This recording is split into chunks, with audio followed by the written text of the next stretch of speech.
Yay Networks. I'm Molly Kimball. Welcome to Fueled, a wellness and nutrition podcast. I'm a registered dietitian and nutrition journalist with a passion to help people live their strongest, healthiest life possible. In my weekly TV segments and columns, there's a limited amount of time and space to cover everything, but there's so much more to share. This podcast is my opportunity to dive deeper into the topics you want to know about. This week's episode, we are continuing to explore acupuncture, the field of acupuncture, and Eastern medicine meets Western mind. And this is the second of a two-part series. We were joined last week by Valerie Viasca. She is back with us this week. So last week we talked about acupuncture overarching. So what to look for in an acupuncturist, what credentials to look for. What is acupuncture? How does it, quote, work, as people want to know? How does it stimulate healing? How does it help with pain? And then we covered the many, many, many benefits that truly have scientific support backing the use of acupuncture for so many different conditions and symptoms. So this week, we will be talking about a little bit more on that, still following up on that, but Valerie is going to be sharing with us the other types of treatment modalities that you might experience when you go to see an acupuncturist. So things like acupressure, electrical stimulation that she may be adding, or moxibustion or heat therapy, vacuum therapy or cupping therapy. So we'll be talking about the science of these. Also things like topical herbal medicines and liniments, and how she merges yoga with the practice of acupuncture. So lots there. And then also just what to expect. So if you've never done this before, what to expect from start to finish when you show up for your first acupuncture session. So with that, welcome, Valerie. I'm excited to have you back with us. Okay, so walk us through all these different, I guess they're like adjunct modalities of acupuncture. Other treatment modalities that we do, besides just acupuncture, putting needles in the points, there's acupressure. So you acupressure with your thumb, or acupressure. Also, Tui Na means push-pull in Chinese. That's another Asian bodywork technique. Shiatsu means thumb pressure in Japanese. So that's more the Japanese style of acupressure. So, and you'll work these in, kind of, you're integrating it through. So I talked earlier about the gallbladder treatment that we do. And as you've needled around the gallbladder area and the diaphragm area, you've also done specific, like when I have had that flare up, and I was like, wow, it was really intense. You did acupressure really almost on the gallbladder, it felt. Yeah, it was intense. That was like a visceral organ manipulation release technique. It was intense. If anybody's ever had what we would call acupressure on the gallbladder, or what Valerie just said, it's intense. And what's funny is that technique I learned from my Japanese style acupuncture teacher, which you think Japanese is supposed to be all delicate. Yeah, that wasn't. No, not that one. But it felt really effective. It did the job for me.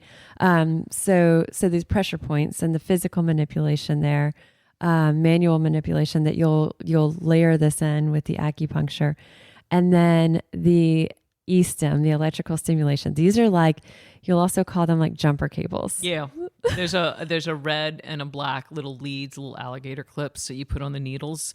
And I guess the common term that we use is electroacupuncture. So sometimes I'll have someone calling and asking, like, oh, do you do electroacupuncture? I'm like, oh, well, usually those people that know to ask for that specifically have been instructed by an MD for pain management to ask for that, because a lot of these studies that show acupuncture's effectiveness for pain management, a lot of them do it with the electro, with the stim. It's an incredible sensation. Yeah. So describe it. I guess you talked about it with the around the belly button, but you also around, for me, the greater trochanter. Yes, right in that hip area. It is just this, this angry little space on both sides, but especially the right, and you surround the dragon. She does. I'm like, we're going to surround the dragon, and then we're going to hook up the jumper cables. That's what it is. We're going to run a little stim, get the endorphins released. So you'll circle it with, is it 6 needles? I have 3. I usually only use 3 leads, so 6 needles. Okay. Now, sometimes you can take 2 needles kind of close and put 1 clip on them. You can double them up. Okay. It's kind of a little bit more intense. Wow. But Okay. depends what you're treating and what you're going for. And so just like you would imagine, so she's now got these, it's electrical currents going through the needles. Yeah, up to 30 hertz at the most. I don't like to go too heavy. And but you're very good, like, like it's not something to be afraid of again there too, because as Valerie's increasing it, she's increasing it very slightly just until you feel Only it. when you feel it. Yeah.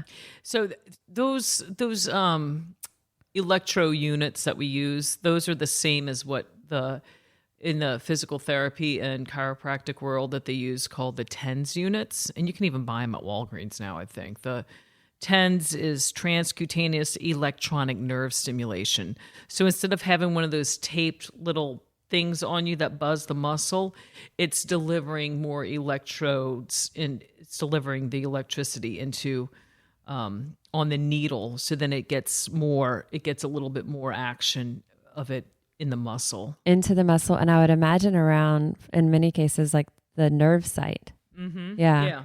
And it doesn't feel, it's not a sharp pain that you feel with it. It's more like a dull tingle or buzz. Yeah. That you just feel vibration. Yeah. It's fascinating though. And so it's really all these different things. And then moxibustion. This one's cool. So moxa, M-O-X-A, moxibustion is burning of moxa. So it's a herb called Artemisia vulgaris, and it's also mugwort is the Western herb it's used in the West also. And it's the fuzz off of the leaf itself. The more you clean it, the more gold it gets.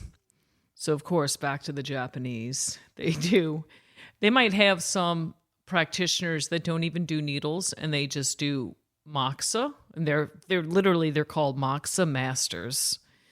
And there's a lot of different techniques.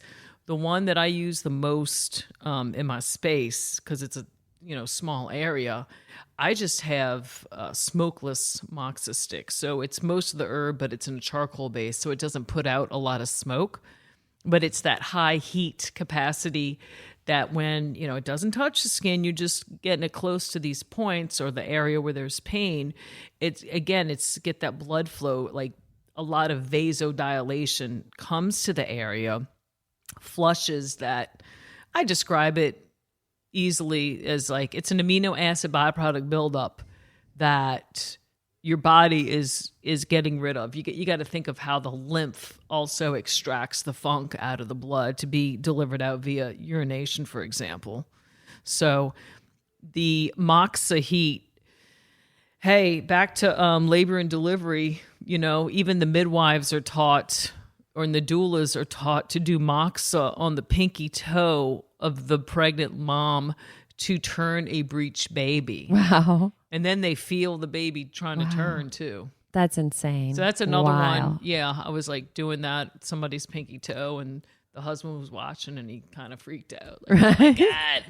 Wow. The head's moving over there now. Wow. Sorry. That's wild. Was the person hooked up to monitors that you could see? No, we were you could just see because she was so big, and it was like delivery day any day now. Wow. And the baby moved. Yeah, it started turning. Wow. And so you've got needles in there. You may have needles with that electrical stimulation, and sometimes all at the same time you'll add the moxa for the heat. Oh yeah, it's like it's like the Holy Trinity when you get the electro, the needles, and moxa. Yeah.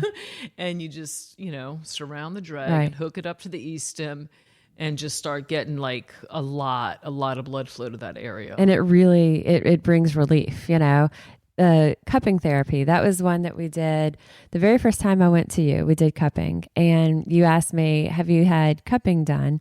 And first tell us what cupping is. Cupping therapy is, it's definitely become more mainstream too these days, big time. Everyone's from the physical therapist to the spas. Seriously, the day spas even offer cupping now. I use the old school fire cupping glass jar technique. That's what I was going to say, because when I had cupping, it was with like little plastic silicone suction almost devices. Yeah. They felt like. And so you asked me, have you had cupping? It was the very first time. So number one, I've never been in for acupuncture ever in my life. but I'm like so excited about it, but I also don't really know what to expect. And you don't know how the needles are going to feel no matter what someone tells you until you have it. You don't know.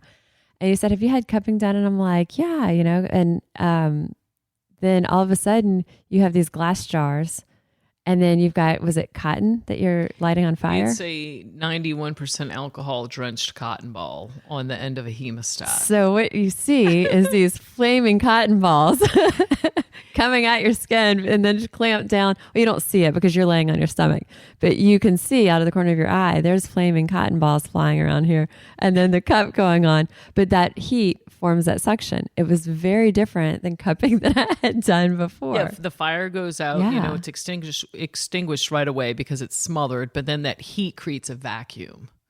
Well, And so it's a negative pressure and it just pulls and pulls and pulls more blood. Again, just detoxifying the tissues that are affected. that I'm have jokingly like saying as it was happening, but I know that, my husband is one that like needles cause him like, oh my gosh, I don't know about needles.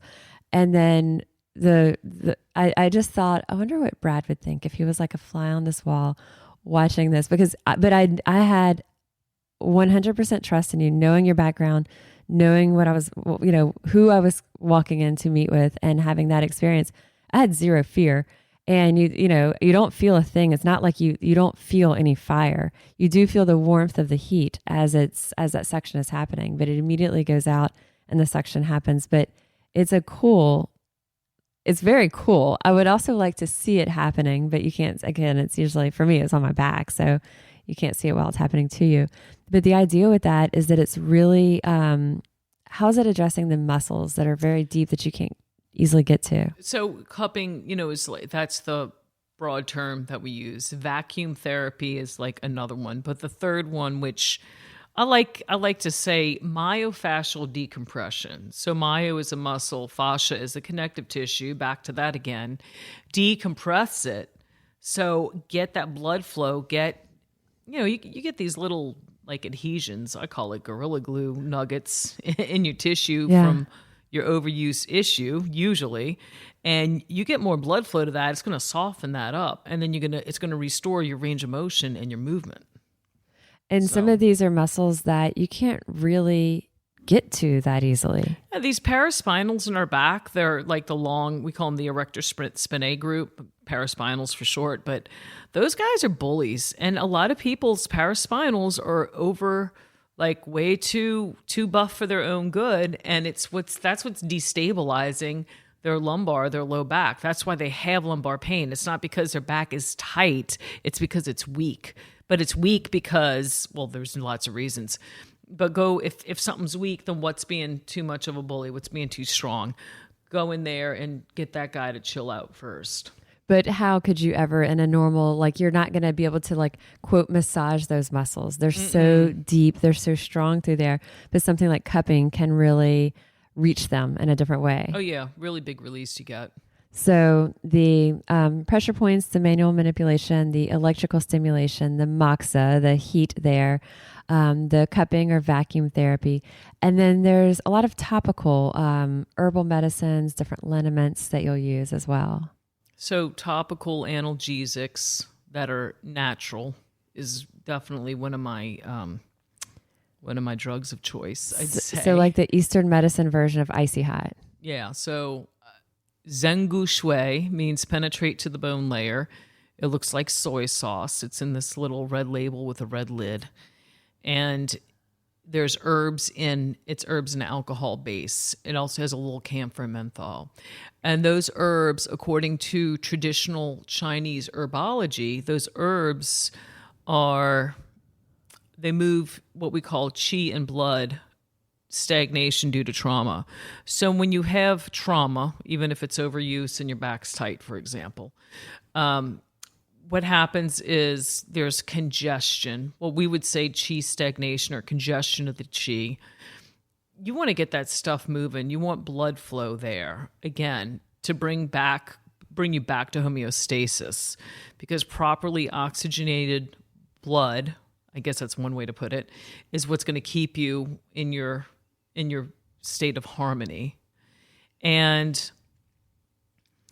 Zhang Shui is probably one of my favorite, but there's also the Yunnan Payao patches. Those herb patches are, They're compare incredible. that to Yeah. what the Solon Pas. Right. Compare it to that. I'm like, I'm sorry, but Yunnan Payao, that's like supposedly a 1,000-year-old recipe. And it looks just like a patch that you would see, again, like a patch that you would buy maybe at a drugstore that's medicated, but these are with Chinese herbs. So it's the soy sauce type thing that she was talking about, that's the liquid, or there's one that's in the patch form. Those are two that I use regularly now, thanks to you. Those, and then there's, a lot of people know Tiger Balm, but there's the herbs that are in some of these other liniments are a lot stronger. Yeah, so I find that for sure. Let's take a minute to talk about Tommy John, our sponsor of this week's episode. So there are many uncertainties that lie ahead in 2021, but one thing is clear. Comfort is here to stay, and it's time for many of us to upgrade whatever it is that we've been sporting around the house. With Tommy John loungewear, we're that much more comfortable, which means essentially that we can do everything a little notch better. All Tommy John loungewear is guaranteed to fit perfectly with Tommy John pajama pants and a comfy, non-pilling micromodal fabric, which really means none of those little lint balls or fuzz, and Tommy John joggers in a luxuriously soft tri-blend fabric. Once you feel how comfortable you can be in Tommy John, there's no going back. That's why Tommy John doesn't have customers, they have fanatics. I love the comfort and I appreciate the innovation that goes into everything Tommy John makes. And there's no risk with Tommy John's best pair you'll ever wear or it's free guarantee. Try Tommy John today, and if you don't love them, they're free. Go to TommyJohn.com/fueled and save 15% on your first order. Go right now. That's save 15% right now at TommyJohn.com/fueled. That's TommyJohn.com/fueled to save 15% on your first order. See site for details. So again, someone says, okay, I'm going to go to Valerie for acupuncture. You're not getting just acupuncture. You may get cupping. You may get that manual manipulation. You may get the little tacks in your, the acupuncture to go, as she said, the heat therapy, moxibustion, the topical liniments. There's all these things. And as I said earlier, in all the times that I've been to Valerie, no two experiences are the same. And, some that she's found have really worked well, or I've found that I've responded well to.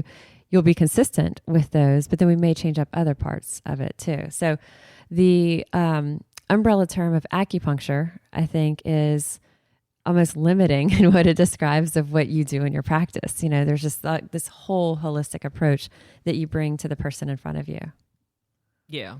So let's get to that. So if someone comes to you, like, what to expect? Well, actually, let's start with this too. When someone comes in or someone calls you or emails you or whatever, and they have whatever their complaint is, they say what's wrong with them. How many times do you find that it's, yes, they were correct, this is what it is? Or how many times do you see that it was actually other things that were maybe manifesting it as what they thought that pain was? Oh, that's difficult. I mean, everyone has their own idea of their own story of what they think they're feeling and what they think is going on. And then also what they think according to what another practitioner told them that they have. So you gotta be careful with that. So, I mean, and you don't want to discount what someone believes about their own body. Yeah. But maybe I would imagine there's times that you'll kind of enlighten. I mean, you have with me, hey, you're feeling this pain here, but there's also this going on in this space that we could do these things, or that you're telling me that Molly can do on my own to help benefit some of these other things that aren't in the same area I was perceiving the pain, but they were contributing to it. Mm-hmm. When you see pain, mostly, people with present with pain syndromes, you pretty much know where it's coming from, and they're half clued in for the most part. But recently again, within the last year or two, someone came to me because they had this arm pain, and the way she described it to me on the phone, I thought someone was going to show up with tennis elbow. I'm like, no problem. Let's match. Okay.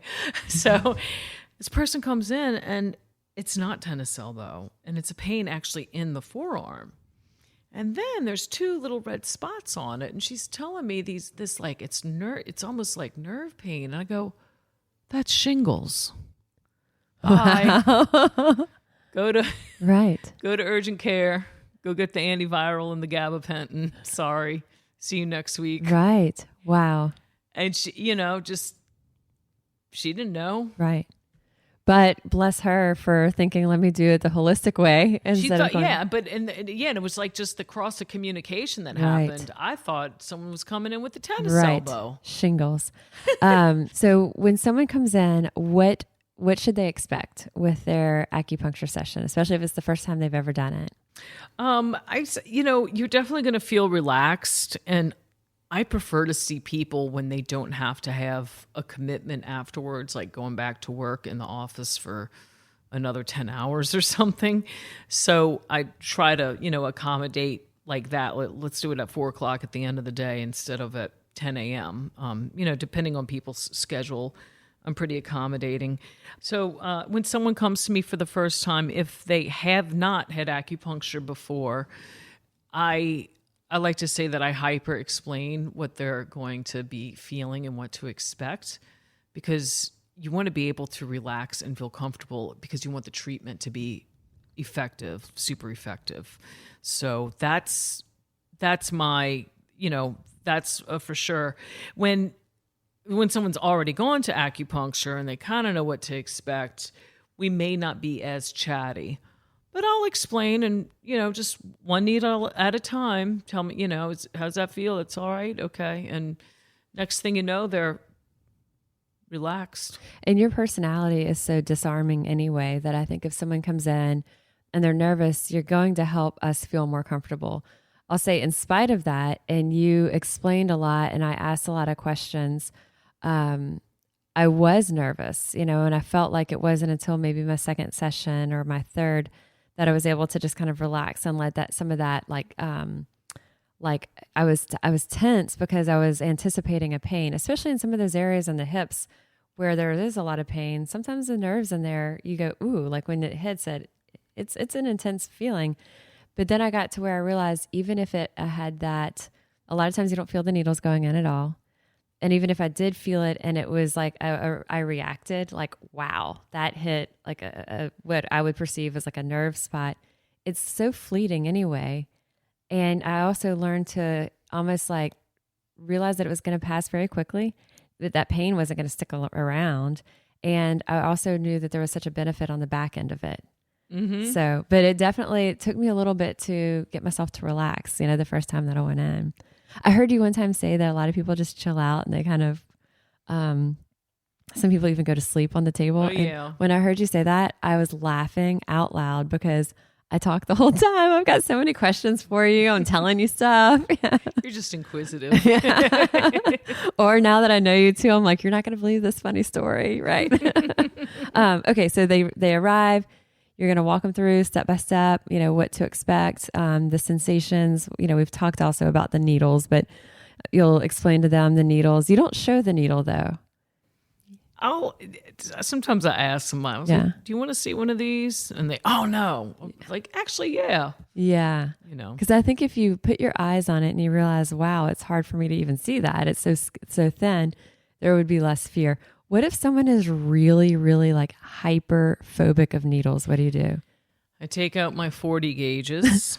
First of all, those are the super thin ones. And I mean, you just tap, tap, tap. You're barely even breaking skin with it. But again, that's sending, some people's sensory nerves are super sensitive. They are fired up though. And if someone is that sensitive, if their sensory nervous system is that on guard, I would say, doing a more superficial, again, the Japanese style treatment techniques, but you can just put 4 or 5 needles in somebody who's super needle sensitive, do a ton of moxa, acupressure, throw in some essential oils too, probably.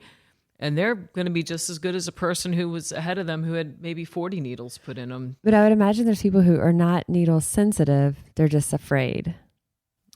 Then Usually it takes someone talking to them who's been to me before, and they want to, and I explain to them, like, look, we can do acupressure, we can do some other things, try to get a few needles. So they're coming in with like a little base of trust already established, maybe because of what they've heard from other people. Yeah. And then that's enhanced by talking to you. They're going to feel that as well.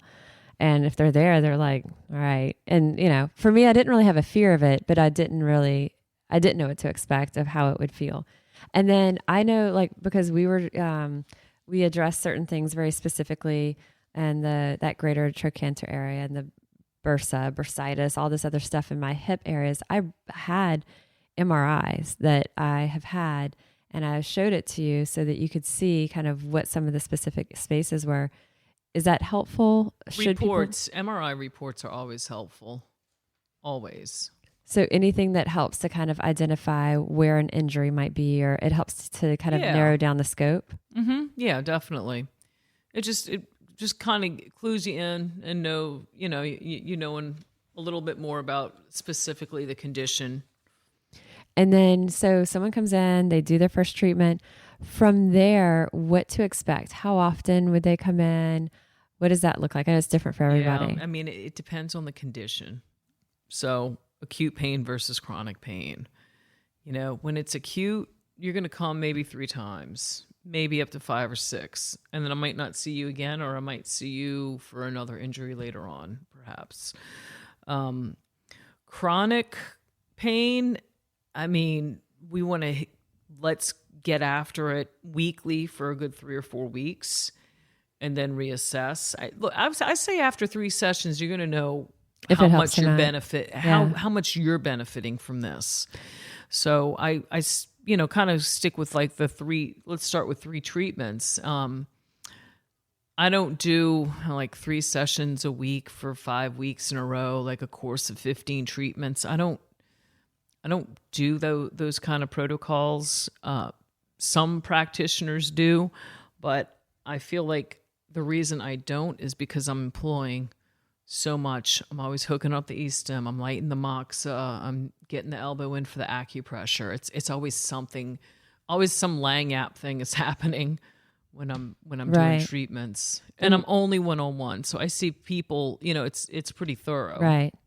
For you and I, we did weekly for a while. And then when I felt like I had a good base of kind of that pain management in those areas that were chronic pain, then we went to every other week. And I felt like, okay, that's a good balance, with travel, with other things that'll get interrupted. But to me, it's a very important part, because then there's other things that I do, like, okay, because I'm doing that consistently, I'm also going to make sure that I stretch really consistently, that I do my physical therapy moves, or that I do the cold dip on a regular basis. There's things that I'm also going to make sure I'm doing, because I'm putting that commitment and that time into our time together. Mm-hmm. Yeah. Like, yeah, you're doing all the work on it, but it's also a commitment on our side to follow through with it, to be consistent. And then, so the number of in-office visits with you varies, but then you are giving us homework a lot of times. Yeah. Stop looking at the screen. Mm-hmm. I don't want to say get off of the coffee, but just, change some, there's going to be like some lifestyle habits you can address that's going to be helpful. And a lot of that probably comes out just in casual conversation with people. Mm-hmm. Oh my God, we drank so much last night. When you're hearing that every time they come in, yeah, then you're like, okay. And then you're treating them for maybe the same things. And you're like, okay, or whatever it is, or how they're eating, how they're sleeping, the stress. Yeah. There's a lot of toxins that we have a lot more control of than we may think. Yeah. And then, okay, so we've covered a lot. We've covered what is acupuncture. We've covered the host of benefits, and we didn't even cover nearly all of the benefits. I think it would really be impossible to quantify it, because there's been so many that people would have that haven't been studied. But and we've covered all the different ancillary, the kind of extras, the lanyap, as you said, that if someone comes in, there's all this other stuff that is in acupuncture that you're still receiving as part of that treatment. So if someone is interested and they're like, okay, I've got some questions, or I want to schedule, what's the best way to find out more about acupuncture in general? And then also the best way to contact you? I I say, I mean, to get a hold of me, neworleansacupuncture.com is my website. So And I'll link to that. everything, yeah, all the information's right there. So, and just acupuncture in general, you're definitely like going to the NIH website, like you said earlier, for studies, finding that. And then also the National Certification Commission for Acupuncture and Oriental Medicine, nccaom.org. Those are the people that certify us. And so they have a database of all the practitioners. You can search by state. And then they have some useful information on their website too. I'll link to that. And then on NIH, the National Institutes of Health, they also have some just really good overarching summaries of what is acupuncture. As we said, I won't link to all the articles or all the research studies because there are just so many, but I will link to the summaries of that, the Find a Practitioner. We'll link to your website as well. Great. I think it's fantastic. Anything that we haven't covered that you would want to share with our listeners? Man, it's so nice to come and talk to somebody about this who's, enthusiastic. And now this is a good time, Molly. I really appreciate you having me. I'm thrilled that you're here with me. I love to be able to share this with our listeners. It's something that I've personally found so valuable on just so many levels. I quote you all the time. I think of you all the time. And so the assistance, the help that you've brought to me has been a game changer.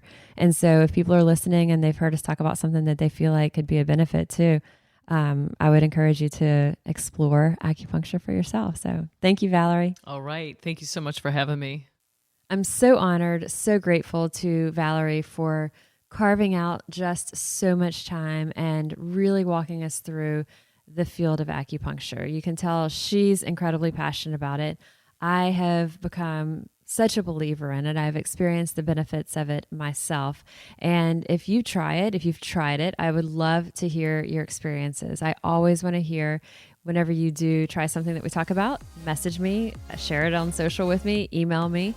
But I love to hear the feedback from you guys when you do incorporate these things. So I am registered dietitian Molly Kimball, and you've been listening to Fueled Wellness and Nutrition, the podcast. If you would like more Fueled Wellness and Nutrition, please head over to mollykimball.com and you can follow me, Molly Kimball RD, on Instagram, Facebook, and Twitter. And if you haven't yet, please go to Apple Podcasts and subscribe, rate, and review this podcast. Join us next week for another dose of Fueled Wellness and Nutrition. Thanks for listening and stay focused on living your strongest, healthiest life.